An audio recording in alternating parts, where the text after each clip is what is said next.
Hello, everybody, and welcome to our investment firm compensation update. We've got 30 minutes, so we're going to get right into it as everybody trickles in. We would love for today to be interactive. Rachel and I have talked through a little bit of some hot topics, and some of you gave us questions ahead of time. So we'll start with all of that. But then in real time, if you had other questions or you'd like us to dive deeper into something, please go ahead and put that into the chat. And I've got my team behind the scenes, and they're going to monitor that. So without any further ado, I'll turn it over to Rachel, who I believe, Rachel, you normally sit in Chicago, but today you are in New York. That is right. Yeah, beautiful day in New York. Great to be here. Yes, thank you so much, Jody. So I'm a partner in our fund formation group at Cooley, based in Chicago. I've been at Cooley my entire career. We represent over 950 investment firms worldwide. We have 60 lawyers working on all those firms, and we've been doing this for over 60 years. We've in the last 5 years alone, our funds have raised like 120 billion. So Wow. my practice, because I've been at Cooley, my entire career, my practice focuses mostly on venture, but do some growth, some fund to fund secondary. And then we have a lot of lawyers that just focus on private equity too. So just wanted to give you a sense of where we sit. That's Thanks, great. Jody. I'm going to get into a little bit of data, and we'll start with that, and then we'll, get into some discussion around sort of couching the data. So by way of background, all the data today was literally just pulled yesterday. The Thelander private company and investment firm compensation surveys run now all year round. So we cover both the portfolio company compensation as well as the compensation for venture, private equity, family offices, and corporate venture firms. And the CVCs, the corporates, have a different set of questions than the venture and private equity and other funds. And as I said, the data is real time. And it's really great because then we use our conversations. We have a podcast now that Morgan, my daughter, and I run, and Rachel's been a guest. So I hope you check out the Kaplander podcast, because that is also a great way to hear some personal stories and some. Rachel, your story was great too, about your professional athleticism and not wanting to be a partner in a major law firm like you are, but you managed somehow. Your expertise just you couldn't help yourself. Here's a little bit of background on the Thelander data that we're looking at from today.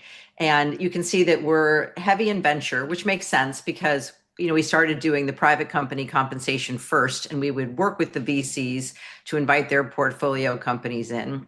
And we do now have a very exclusive, just launched a portal for the investment firms, venture and PE and CVC, to manage their portfolio company comp all in one place. And that's a no charge offering that's new for us. So hopefully you all be interested in that, and we'll follow up with you. And the other thing that we track, which Rachel, maybe you want to talk about, is the value of the assets under management, because it does make a difference in terms of how you look at a fund and look at everybody's compensation. Yeah, that's right. So obviously when you're just starting out and you're forming, funds 1 through 3, or an emerging manager, you may have one or two partners, and you might be outsourcing all of your fund administration. You may not have a CFO, you may not have a finance team. And of course, when you've been in business for 15 or 20 years, you could have a couple hundred employees, billions under management, and do everything in-house, which is Yeah. which matters, and it really matters, like, where you're looking at this data from, and what your vantage point is. Right. I mean, we used to only survey up to 2 billion plus. And I mean, we're well over 7 billion plus, but now we have, you can see, a significant part of the firms are now, the 11.2% are over 7 billion. And then this goes to your firm structure as well, about how many funds are currently being managed. And when you get into the 6 or more funds, it changes the compensation. I mean, I know on the consulting side, that when we designed compensation and worked with funds that are emerging, literally have 1 or 2, that the carry in particular needs to be structured differently as you get into multiple funds. Yeah. And you can see this, so maybe you can speak to this, Rachel. Here's the how many funds are currently being managed by total AUM. And you can see that as you get into the larger ones, it's more funds. And this firm structure is something you have insight in terms of how it changes the structure. Yeah, that's right. And I think what we're seeing in the market, for example, in Q1, 48 billion was raised in venture funds, which was close to all of last year of 67 billion, but two firms, A16Z and Thrive, were half of that. So we're seeing like a real, and I think on the PE side, similar, like Blackstone and Greenbrier raised, in Q1, but that was a huge portion of the total fundraise. And so the mega funds are winning, I think, and institutional investors are continuing to be pulling back from investing in funds generally because there's no liquidity and they're waiting for liquidity. And so the mega funds are getting bigger, the mega firms are getting bigger, and there are some winners in other categories, but they're gobbling up a lot of the capital. It's amazing because it's really the same story in the investment firms as it is for the portfolio companies, that private companies are getting the bulk of the dry powder being deployed. And that's linked, right? Because if you want to be in those deals, you have to write those checks, and you can't write those checks unless you have mega funds behind you. And so it's absolutely like hand in hand. Yeah, it's a total ecosystem that way, no question. In terms of this is another slide that we have that talks about everything here, because these questions have been asked because they've been asked by you about the firm head count. Wait, let's see, how many funds are being managed? I have the firm head count here. Hang on, I don't know what happened to that slide. Maybe I left it behind when I cut and pasted to move it forward. Yeah, here we go. I did. Okay, so here is the average firm structure by total AUM in terms of partners, junior partners, other investment professionals, entrepreneurs in residence, operations, finance, and admin. And as you would think in the beginning, it's very top heavy in terms of partners. Right. Right. Under 500 million, you got a couple funds under management, maybe even one large fund under management, but 41% are the head partners, the investment professionals, like making all the decisions. But then when you get to $1 billion plus, that goes down dramatically to 27% of your entire firm. And I'm sure if we put a slide up at the firms at 20 billion under management, that would be even less because they're Even just flatter, such large right? So here is organizations. the, Yeah. well, and also it goes to the firm headcount. We did have a question, and Rachel, maybe you can answer this as well, is how is AUM defined? Is it also with funds that are currently have management fees being drawn? Is it only funds that have current management fees being drawn, or how do you define AUM when you're working with a client? Yeah, I would say it's the kind of the value of the asset, like AUM, assets under management, the fair market value of those assets that you're managing. And Yeah. I think people generally think even if you're like in a like a late like in a firm at the end of its life and you're not drawing down management fees anymore, you're still managing those assets. You haven't wound down that fund yet, so you're still including those assets as AUM, and that's what's being reported to the SEC as well, because you're still advising on those funds, even if you're not still taking fees from those investors. Yeah, we think of it as the same way. I'm sure there are nuances, but overall, it is as long as the assets are being managed Yeah, and the fund has not wound down. right. In terms of our data, just so we have a sense of it, we cover the United States. And within the United States, it's very well balanced. The Northern California, as you would suspect, the Bay Area. And then you've got New York, also another big pocket. And then the Northeast in general, which covers Boston too. And then which within Europe, a lot in, really the UK and Western Europe, and then other parts too. And we do see differences in compensation in those areas. In terms of titles, I do this on every single webinar because I can't help myself to put in a plug for the survey participation. But when I started running this survey, which was like 20 years ago, we only had like 5 jobs. And now the funds have so many more positions across business development and portfolio relations and investor relations and all the manager of communications and marketing and business development. So in order to trial the Thelander platform for no charge, you wonder how do we get this data? Because it's a give to get model. And if you give your data for, let's say 3 jobs or 5 jobs or 10 jobs, you get access to the same data back for no charge. And I know it says that Morgan's here, but it's actually Mac behind the scenes, and he's going to put a link to the Thelander survey. So there's no charge for it. And it's, of course, great that everyone can see this information. So let's get into a little bit of compensation. And I think this sort of goes to what you're seeing, Rachel, in the marketplace. One job I know that you said we had people come up with all the time is venture partner. So how is that such a priority today? Yeah, I think so, especially in the emerging manager set when you're in funds 1 through 3, 1 through 5, you're stretched thin, right? You have only so many employees, only so much time. And so you hire venture partners, consultants, scientists, experts in their field to help you source deals, to help you win deals, to help you find deals. And it's just a very common title. And people are always asking me, well, what kind of carry should we give venture partners? What kind of carry should we be giving consultants as we're trying to build out our firm, in the first 5, 10 years of the firm's life. Yeah. So So common here's, question. we show for every job. So we pulled out one data piece and we could look at this multiple ways. So that we could look at it by under 500 million, 500 to the billion. We could look a billion to 3 billion. So we just slice this to give you a sense of it, of what we show base pay. And then actual bonus means that it was paid. And that is a combination. It can be base pay and actual bonus to get you to total cash, but it's not a straight addition, as you can see, because not everybody in these roles has a bonus. And I would think venture partner in many cases probably does not have a bonus as well. So that's why it's not 235 plus 55, because the ends are different. And then Correct. target bonus means that it's out on the horizon for the year. And then the carried interest, this is the median, 75th, and maximum number. Are these jiving with what you're seeing, like the 2.5% or 5% in this?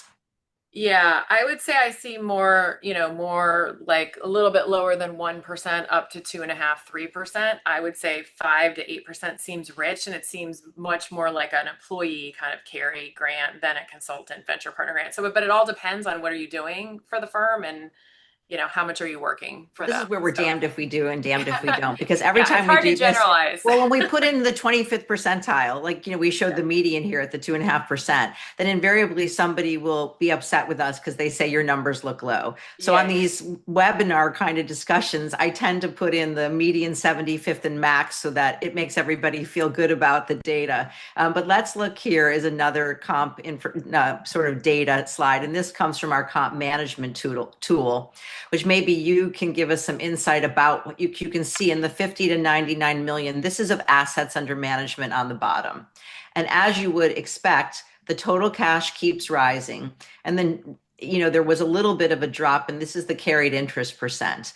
And it went from 15% to, which makes sense. And talk to us if you were looking, this is all firms. So this is venture and PE together.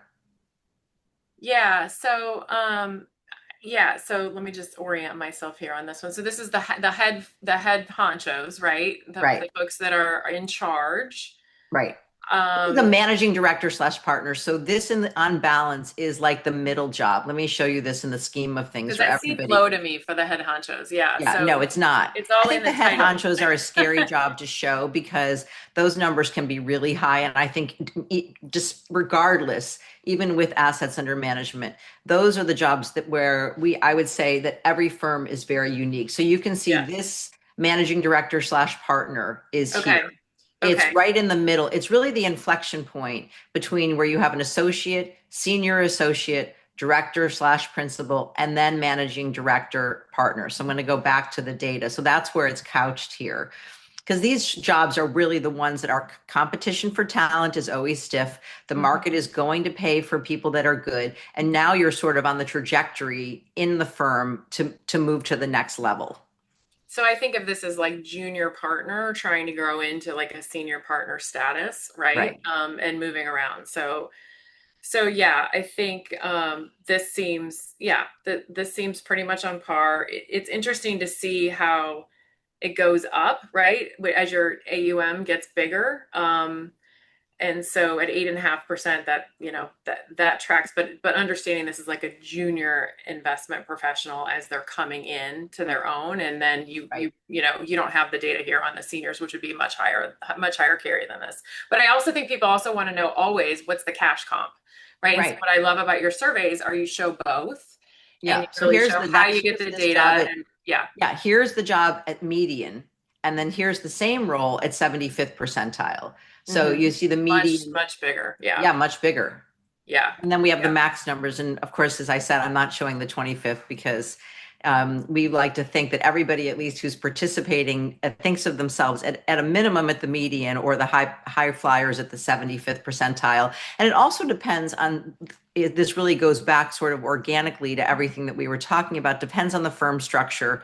It depends on the title leveling, which is something we place a great emphasis on because number one, you can't get this comp data by plugging into payroll at a firm. You have this firms. I know people think of a survey as being a little time consuming at times. It's just a heavy lift in the beginning. And we're also happy to fill in the data for you if you send it to us. I mean, we'll work with you any way you want because there's also title inflation at firms or things have to be normalized. And we go through a lot of lengths to make sure because an emerging fund may have a different leveling system than a fund like you're talking about where there are hundreds of employees and all different levels. We did have And lots of different funds in different sectors layered on top of each other and multiple layers of, partners at each sector or each fund investment strategy. And so you could have five junior partners or you could have 20. So it all really correct. matters. Yeah. Yeah. I did have a request, and I'm really excited that whoever asked this, that I had pulled this data up for director principal. And this is where, I mean, this will be a good segue for us, Rachel, from venture into PE. So here's a director principal median year over year compensation. Again, another planning tool on the Thelander platform that we've done because I think the optics of knowing what's going on from the last 5 years is very helpful to lend stability because sometimes it's hard to have perspective, just like what you're saying. We've seen the LPs putting money in and things being very easy for fundraising, and now we're at a time where it's not quite as easy, and the big firms are getting the bulk of it. But it's remarkable how consistent this compensation has been for total cash in the assets under management of $1 billion to 5 billion, Yeah. Yeah. Remarkably consistent when you and the go back through carry. all these cycles, right? Correct. Absolutely. Yeah. Right. And this is the same data for private equity. So you can see private equity pays a little bit more. So maybe you could share with us a little bit about the differences in VC versus PE. And I'm going to pull up the vesting times as well for carried interest. Yeah, so I mean, at the end of the day, it's probably obvious and goes without saying that generally private equity firms are raising larger dollar amounts because they're investing larger dollar amounts to acquire a majority of a business. And so they just need more money. Whereas venture, you tend to be acquiring minority positions and you're not controlling the company like you are in PE. So at the end of the day, that means just larger fees coming into those firms in the PE world and a little bit more money to play with, right? So I think that maybe is some of the reason for the differences is just the different, right? The differences between venture and PE and what they're actually investing in. Right. So there's really no question consistently across most firms, and this can be structured a little differently for a corporate venture firm because we work with many that are, of course, are hungry to be able to have some kind of carried interest, whether it's a shadow, phantom, or synthetic carry, or some program with a long-term incentive. But in general, even in PE, it's an 80-20 split, 80% for the LPs and 20% for the GPs carried interest. Yeah, so 20 to 25% is by far, right, the most typical in that track, right? Yeah. Yeah. And then here's the vesting times, and this is for venture year over year. And the vesting times are definitely getting longer, tied to exactly what you're saying, all tied together, right? That the time for a company getting to a liquidity is taking longer. So the vesting times are up well over 10 years. But in PE, that's not what we're seeing. So what do you tell us from your vantage point?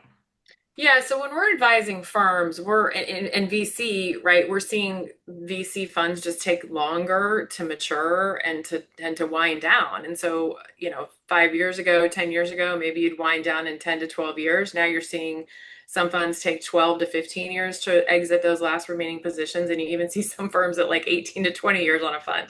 I And know, so at the end when of the they do, day, and you have to do, how many firms have the sort of the same vesting year over year? And also how many have from what your experience is, that you have to be present to win, that they tie you to that you cannot leave because you will not get your carried interest. yeah, so I think in venture you tend to see you tend to see vesting schedules getting longer because you don't want somebody leaving at year 5 in a fund's life and taking away a bunch of carry And that you not don't being that there you to can't use to contribute. hire new people to manage out the next 10 years, right? And so we talk a lot about like a 6 to 10 year vesting schedule becoming much more market, and a 10-year vest for the firm, right? Because it basically allows you to retain carry from people that leave and give it to new folks that are stepping in to do their jobs, right? And so that's what tends to happen in private equity or even like hedge funds. I see more of a bonus structure or a phantom carry structure where you have to like be there, be present to win, right? And you're getting carry earlier in the life of those funds because you're doing deal by deal carry. So your early winners may pay out. I just slow down on that a little bit because I've worked on a couple of consulting projects where they are doing deal by deal carry and it's not a whole fund. I mean, it's definitely private, more private equity prevalent. So Right. how do you structure that? Well, so in deal by deal carry, you are paying out carry on a particular deal early in the life of the fund before you've potentially returned all of your capital to your investors, like Right. in So venture. this ties into Right. hurdle rates and other pieces Right, where right. right. So at the end of the day, they're just different models, and you're putting more money into deals, and those investors are willing to see you kind of pay out carry on a deal by deal basis. At the end of the day, there's always a clawback. So people are still on the hook to pay back if you haven't earned what people thought you should earn over the life of the fund. But that's So why I even think if you that have one deal that's great, you still, that clawback provision could be in effect if the whole fund does not return. Because they're not that's just right. going to give you $50 million and then Right. all the other investments lost money. So there is still in effect some kind of hurdle or a clawback provision. That's right. And because the risk of clawback is greater in private equity, you might see a mid fund life clawback and an end of fund life clawback. Or in venture, because the typical model is return of capital contributions. First, you have to return all contributed capital to the investors. Right. Then you can start taking carry. You're taking carry longer in the cycle. So you're not taking carry on your first few winners. You're waiting until you return all of that capital to the And investors then you that get they've your full contributed. And then carry you in get your effect. carry. So the risk of clawback is a lot lower. And so there's typically just an end of fund life clawback. And you really, that's very rare to see. You'd have to have huge winners up front and everything else, the rest of the fund's life is a loser for That's the that kind to of stuff that actually keeps happen. people up at night or clawback Yeah. So provision. so the way people pay out is a little bit different. Yeah. But I think what's important is your data, right? Is trying to understand what is the market telling you and what are folks getting for their position and their title and Well, their here's the and we saw like over almost 100 job titles now for investment firms. But it and then as we which is break, hard to be like, what does that mean? it's Right? crazy how many job titles, and we keep adding more. We had a question come in actually about will you be adding jobs in AI if you haven't already. And we sure as shit have already. And we've even done an AI report. I didn't include it here, but I'll tell you, whoever asked that question, please participate in the survey. And I promise you, if you email us, we'll give you the AI and venture report. And we even did a data drop on it, and it's been in our newsletter. So we have a monthly Thelander digest for each area for venture or for investment firms, corporate venture, and private companies. And we have, it's definitely an issue. There's no question. And we know that it's obviously not replacing certain roles, but it's definitely supplementing. And I'm sure it's going to impact the analyst roles. But let's talk about the capital contribution and how this works. So here's what percent of the committed capital the GPs contribute, and this is overall is definitely in that 1 to 3%. That's what I would say is market 1 to 3%. When do you see it differently, when it's higher or lower, under what circumstances? I see it higher when maybe you're on fund 10 or fund 15 and the managing directors have significant capital, personal capital, and investors always want skin in the game, right? And so the skin in the game that they want to see goes up when you have very, very wealthy managing directors.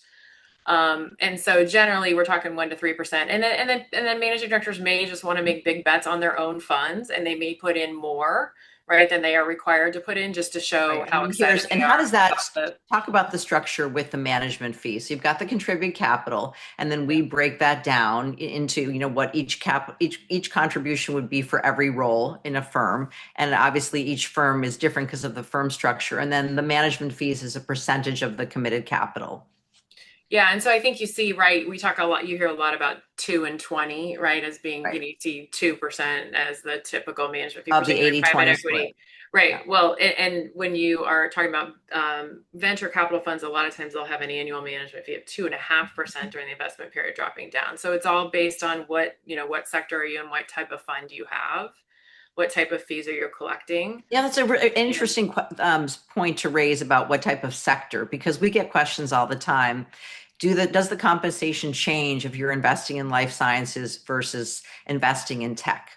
And we see, especially for firms that invest in all of it, because more and more that's what's happening, that there are not differences. It's really more the assets under management and a managing general partners and managing GP, and the jobs are really consistent. And the compensation, you may be, if you're an MD, PhD, have some additional be at a higher end of compensation, but within the certain range of the firm structure.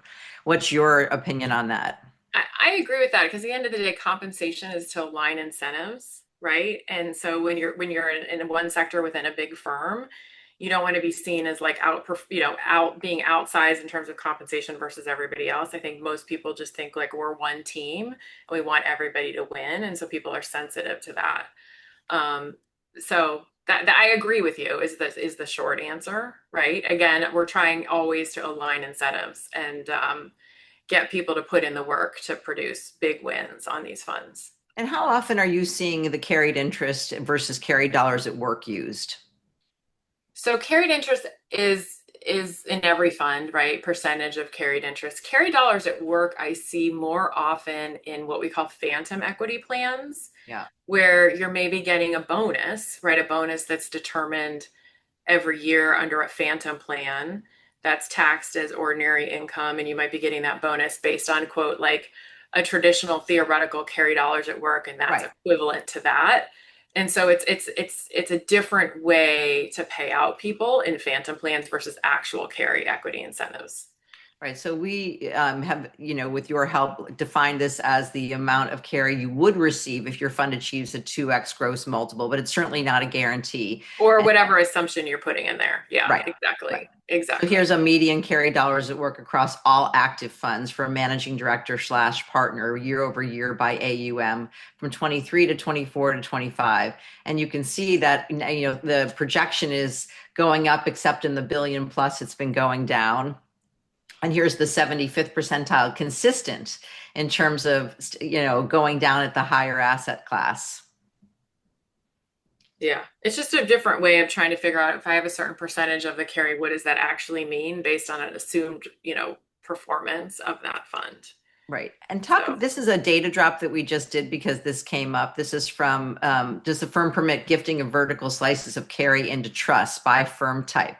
How often are you setting this up inside of firms? This is VC, PE, and then other types of firms.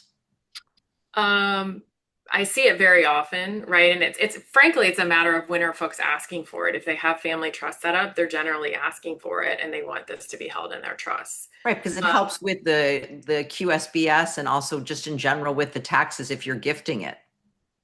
Yeah, and I think just generally people for family estate planning reasons want to hold equity in their trusts. And so they generally want to try to get it out of their personal name and, into their trusts. Here's the So, data just to give an interesting to yeah, see. it'd be good to see.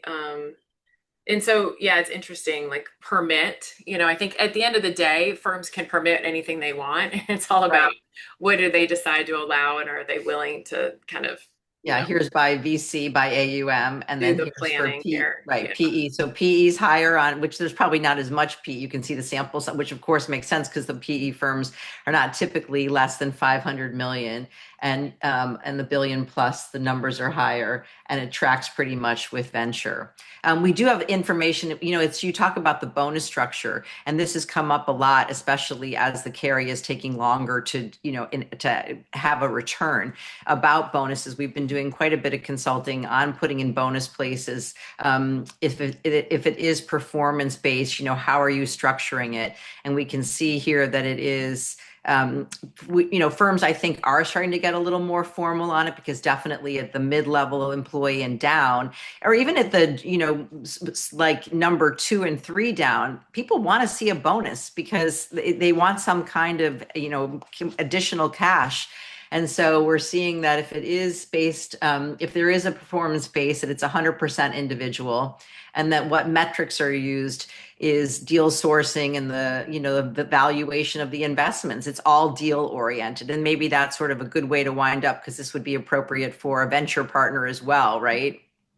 Yeah, that's right. I mean, at the end of the day, well, in venture firms, they say, your one winner can return the whole fund, and that's just the nature of venture.